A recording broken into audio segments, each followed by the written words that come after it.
once again, this time to build the Chaos 550 that just came out this month from RC Aerodyne. Today, not only myself, but Brian is going to be building his alongside me. And to be quite honest with you, he cheated. He started earlier this morning, so he's got his airframe together. So what I'm going to do is I'm going to take all these parts here, and hopefully when I'm done, it's going to look somewhat like that. But instead of boring you to death with this screw goes here, that screw goes there, I'm going to go ahead and put the basic airframe together, and I'll make some notes of any kind of discrepancies if I find any, and just point out some things you need to pay attention to. So with that, I'm going to go ahead and shut this off and at least get the airframe together, and I'll give you updates as I do it. So anything that comes across that you might want to pay attention to, as I said, I'll point those out. So I'm going to go ahead and start putting it together, and we'll be back.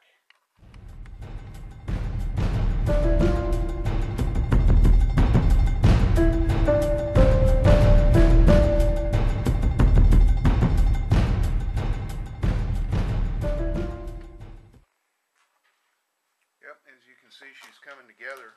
One of the things I do want to point out is on these mounts for the side frames, the one with the 3 holes actually goes into the center. Now those of you who have built helicopters before, that's a no-brainer, but for some of you this may be your first build. Just remember that the side frame mounts, where the base plate goes, 3 holes go in the center mount position. And just an update on Brian's build. He's over here being all quiet and stuff. Hey Brian, show him where you're at. Putting in servos. Alright, so he's putting in the electronics right now. Again, he started a few hours before I even got 9 here. 9 o'clock this morning, jeez. Anyway, so there you go. Okay, so we're back. Frame is built. The tail boom housing is put into it. A couple of things you might want to note is this spot right here for this guide. You're going to need to basically open this up a little bit, just kind of file it a little bit wider so that it fits in nice and flush. By doing that, that gets your servo plate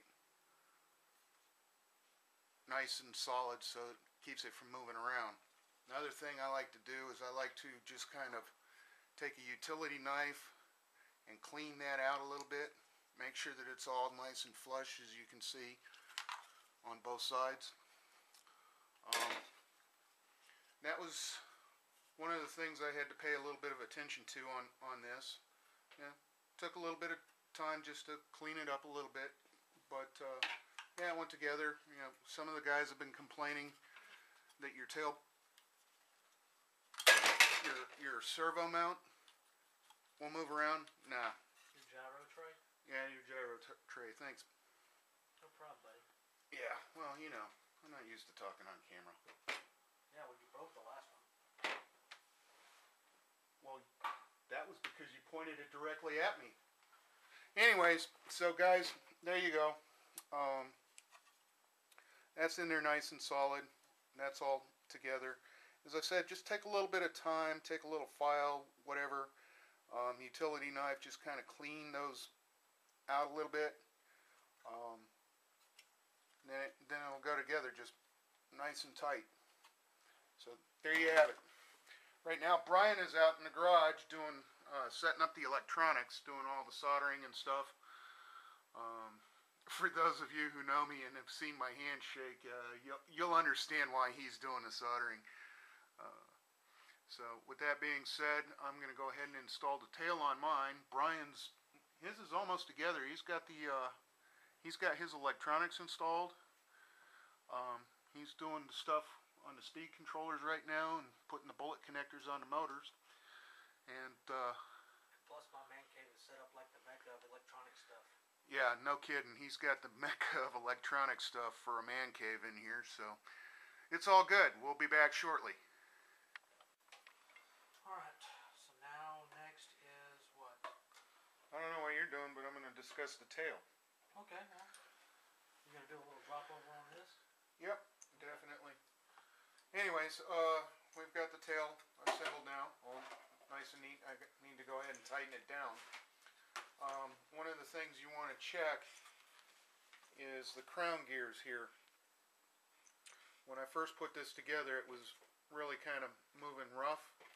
These gears weren't snapped in where they needed to be seated properly, so there was some vibration and some friction going on in there. Anyways, make sure that your tail slider is all nice and smooth.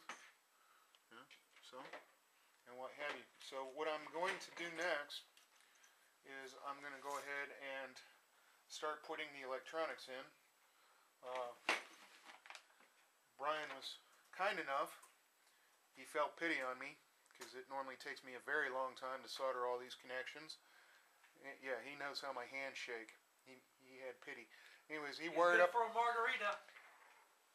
martinis too.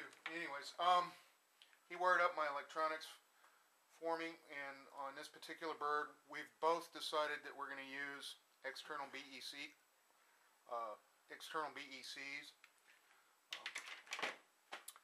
So I'm going to go ahead and finish tightening down the frame and start mounting the servos, and I'll be back shortly. Oh, yeah. Brian, swing that canopy of yours on. This thing? Yep.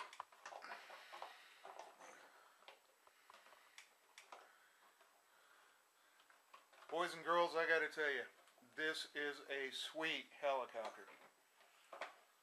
And if y'all haven't done your canopy yet, you'll notice that it comes and it wasn't pre-drilled.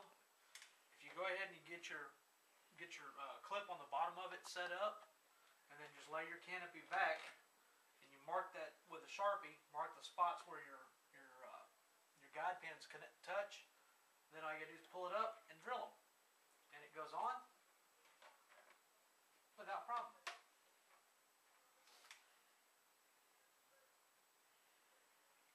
And it's pretty. Well, you know, I've been reading some things about the guys being upset because the heads aren't a polished finish. I really like the satin finish on these, don't you?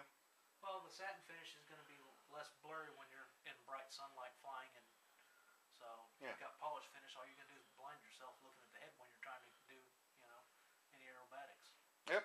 All right, so let me go ahead and get my electronics mounted and try to catch up with Brian. He's way ahead of me because he started at 9 o'clock this morning. I started about noon.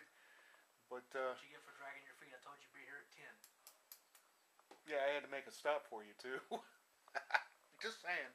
Anyways, we'll be back.